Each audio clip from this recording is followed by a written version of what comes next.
ఆకాష్ చంద్రకాంత్ దగ్గర జాబ్లో చేరి 6 నెలలైపోయింది. ఈ 6 నెలల్లో ఆకాష్ ఇచ్చిన సలహాల వల్ల చంద్రకాంత్ చాలా సక్సెస్ అయ్యాడు. చంద్రకాంత్కి ఆకాష్ మీద విపరీతంగా నమ్మకం పెరిగిపోయింది. అదే సమయంలో ఆకాష్ చేతి మీద ఉన్న పుట్టుమచ్చ గురించి గుర్తు చేసుకోవడానికి తెగ ట్రై చేస్తున్నాడు చంద్రకాంత్. కానీ అతనికి ఇంకా అది ఎక్కడ చూశాడో గుర్తురాలేదు.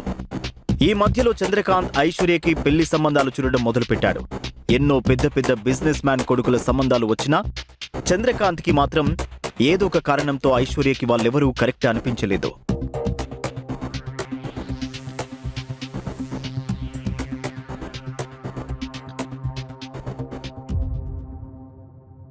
ఏంటయ్యా, అందరూ కట్టకట్టుకుని ఒకేసారి ఇంటికొచ్చేశారు? ఏమైనా సమస్య?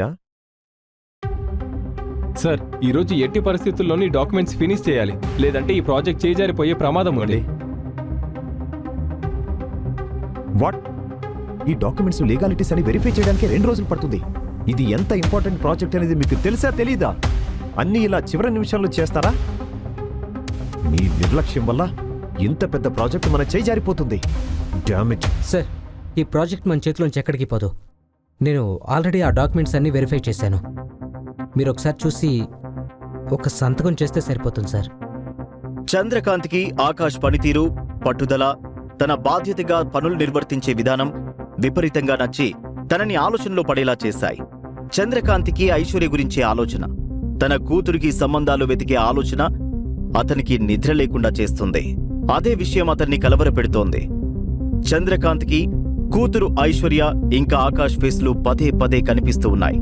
అతనికి ఆకాష్ చేతి మీద ఉన్న పుట్టుమచ్చ పదే పదే కనిపిస్తోంది. అది తనకి ఎక్కడో ఇంతకుముందు బాగా దగ్గరగా చూసినట్టు అనిపిస్తోంది. ఆ మచ్చ గురించిన ఆలోచనతో ఉండగా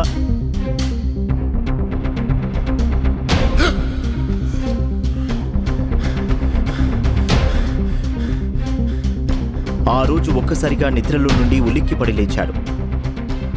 అతని ఒళ్ళంతా చెమటలు పట్టాయి. అప్పుడైతే ఆకాష్, అయ్యో, ఇది ఇన్ని రోజులు నేను ఎలా మర్చిపోయాను? నేను అసలు ఆకాష్ని ఇన్ని రోజులు ఒక సాధారణ వ్యక్తిలా భావించాను. అతను అలా రోడ్డు మీదకి రావడానికి నేను కూడా ఒక కారణమే. ఈ సిటీ మొత్తం నన్ను ఒక పెద్ద మనిషిలా చూస్తుంది. కానీ ఇక్కడ ఎవరికీ తెలియదు నేను అసలు ఈ స్థాయిలో ఉండడానికి కారణం అతనే అని.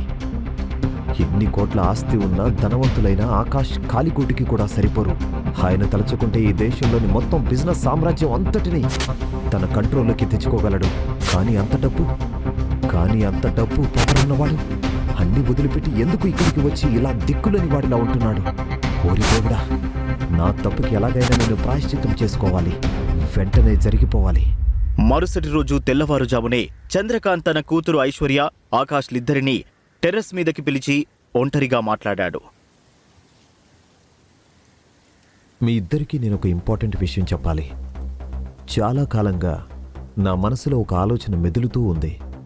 కానీ నిర్ణయం మాత్రం మీ చేతుల్లోనే ఉంది. నేనేమైనా తప్పుగా మాట్లాడితే మీరేమనుకోకండి. అయ్యో సార్, అంత పెద్ద పెద్ద మాటలెందుకు? మీరు ఏం చెప్తే అది నేను చేస్తాను. పర్వాలేదు డాడీ, ఏంటో చెప్పు.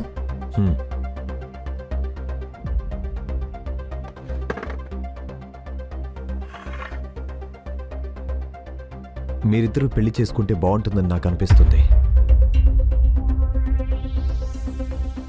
ఏంటి ఈయన ఇలా అడుగుతున్నాడని తప్పుగా అనుకోవద్దు.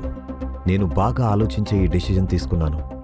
అదేంటంటే, నా కూతురికి కావాలంటే నేను ఎంత పెద్ద సంబంధమైనా తీసుకొచ్చి పెళ్లి చేయగలను. కానీ ఆకాష్ లాంటి వాడిని మాత్రం తీసుకురాలేనమ్మా. ఆకాషే నీకు సరైన వాడని నా అనుభవంతో చెప్తున్నాను. నాకు చాలా నమ్మకం ఉంది. అదేంటంటే, నేను చెప్తున్నాను కదా అని మీరు దాన్ని అంగీకరించాలని ఏం లేదు. మీకు సరైనది అనిపిస్తేనే ఒప్పుకోండి. కానీ నేను చెప్పేది మాత్రం నిజం. నీలాంటి వాడిని మాత్రం నా కూతురికి నేను తీసుకురాలేను. ఆ పైన నిర్ణయం తీసుకోవాల్సింది మీరే. డాడీ, మీరిలా అడుగుతారని నేను అస్సలు ఎక్స్పెక్ట్ చేయలేదు. నేను ఎప్పుడూ మీ నిర్ణయాల్ని గౌరవించాను. చిన్నప్పటి నుంచి మీ సంతోషమే నా సంతోషం అనుకునేదాన్ని. కానీ నేనెప్పుడూ ఆకాష్ని ఆ దృష్టితో చూడలేదు. కానీ ఇప్పుడు కూడా మీ నిర్ణయాన్ని కాదనలేను. ఆకాష్కి పెళ్లి ఓకే అయితే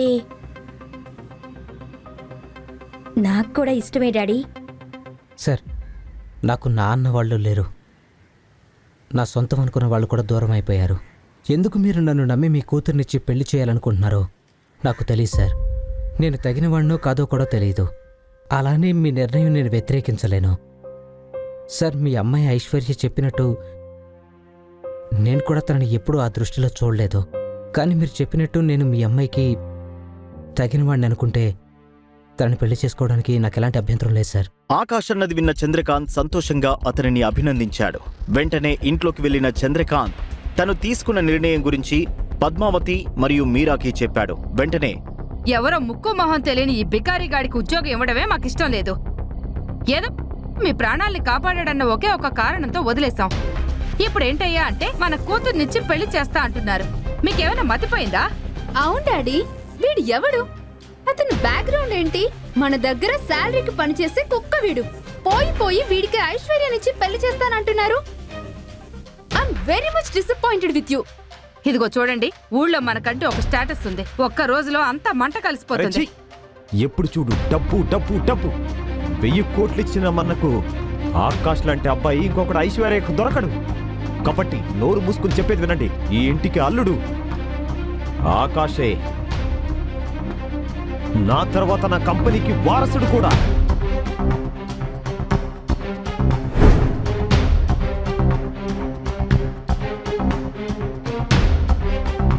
సో మైండ్ ఇట్. ఈ విధంగా ఈ ఇంట్లో ఎవరైనా ఇంకోసారి ఆకాష్ గురించి తప్పుగా మాట్లాడటం కానీ అవమానించడం కానీ చేశారో అంటూ కోపంగా చంద్రకాంత్ తన గదిలోకి వెళ్ళాడు. చంద్రకాంత్ కోరుకున్నట్టుగానే ఆకాష్ ఐశ్వర్యల పెళ్లి గ్రాండ్గా జరిగిపోయింది. తనకు మాత్రమే తెలిసిన ఒక రహస్య కారణంగా ఆకాష్కి తన కూతురునిచ్చి పెళ్లి చేశాడు చంద్రకాంత్. కానీ ఎవరికీ తెలియని విషయమేంటంటే ఆకాష్కి కూడా ఐశ్వర్యని పెళ్లి చేసుకోవడానికి ఒక బలమైన కారణముంది. దాని మూలంగానే ఐశ్వర్యకి ఒక స్నేహితుడిగా మాత్రమే ఉంటున్నాడు ఆకాష్. ఐశ్వర్య కూడా ఆకాష్ని అర్థం చేసుకుని మౌనంగా ఉండిపోయింది. వారిద్దరి పెళ్లి అయి ఇప్పటికే 2 ఏళ్లు కావస్తోంది. కొన్నాళ్లకి ఐశ్వర్య చెల్లెలు మీరాకి కూడా ఒక పెద్ద కోటీశ్వరుల కుటుంబంలోని అబ్బాయితో పెళ్లి జరిగింది. ఇన్నేళ్లలో ఏం మారినా మారకపోయినా ఆకాష్ గురించి పద్మావతి మీరాల ఆలోచనలు, వారి చిన్న చూపు మాత్రం మారలేదు. ఈ 2 ఏళ్లలో ఆకాష్ ఎన్నో అవమానాలను ఎదుర్కొన్నప్పటికీ చంద్రకాంత్ మరియు ఐశ్వర్యల కోసం ఆకాష్ అదంతా భరించాడు. ఈ రోజు కూడా ఆకాష్ తన భార్య ఐశ్వర్య కోసం మీరా వాళ్ళ ఫంక్షన్కి అటెండ్ అయ్యాడు. సరిగ్గా అదే సమయంలో అక్కడికి గెస్ట్గా వచ్చిన మినిస్టర్ ఆకాష్ని చూసి ఒక్కసారిగా ఆశ్చర్యపోయాడు. ఎంతో గౌరవంగా ఆకాష్ చేతులు పట్టుకుని వినయంగా పలకరిస్తాడు. ఇది చూసిన మీరాకు ఒక్కసారిగా షాక్ కొట్టినట్లు అయింది. జనాల్లోంచి ముందుకు వచ్చి మంత్రి గారి వైపు ఆశ్చర్యంగా చూస్తూ, సార్, మీరు మా చీఫ్ గెస్ట్. మీరు ఇలాంటి చీఫ్ ఫెలోస్ తో మాట్లాడుతున్నారేంటి? He's just servant. నోర్బోయ్, ఎవరి గురించి మాట్లాడుతున్నావో తెలుసా? అతని వల్ల నేను ఈరోజు ఈ స్థాయిలో ఉన్నాను. నాకు మీరెంత మర్యాద ఇస్తున్నారో అంతకు 100 రెట్లు ఆకాష్ సార్కి ఇవ్వాలి మీరందరూ. అర్థమైందా? ఆకాష్ సార్ నన్నే కాదు, నా లాంటి ఎంతో మంది రాజకీయ నాయకులను, వ్యాపారవేత్తలను సృష్టించారు.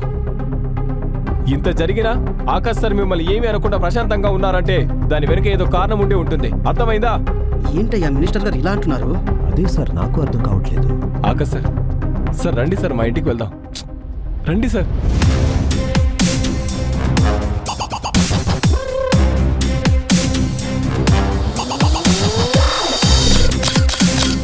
అక్కడ జరిగింది ఏంటో అర్థం కాక మీరాతో పాటు అక్కడ ఉన్న వాళ్ళంతా నోరెళ్లబెట్టి చూస్తున్నారు.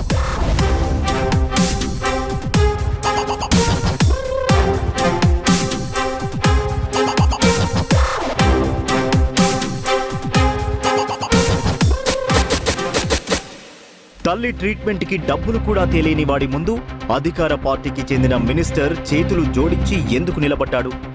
ఆకాష్ కుడి చేతిపై ఉన్న పుట్టుమచ్చ వెనుక రహస్యం ఏంటి? ఏ కారణం చేత చంద్రకాంత్ తన కూతురుని ఆకాష్కిచ్చి పెళ్లి చేశాడు? ఆకాష్ ఐశ్వర్యని ఏ కారణంతో పెళ్లి చేసుకున్నాడు?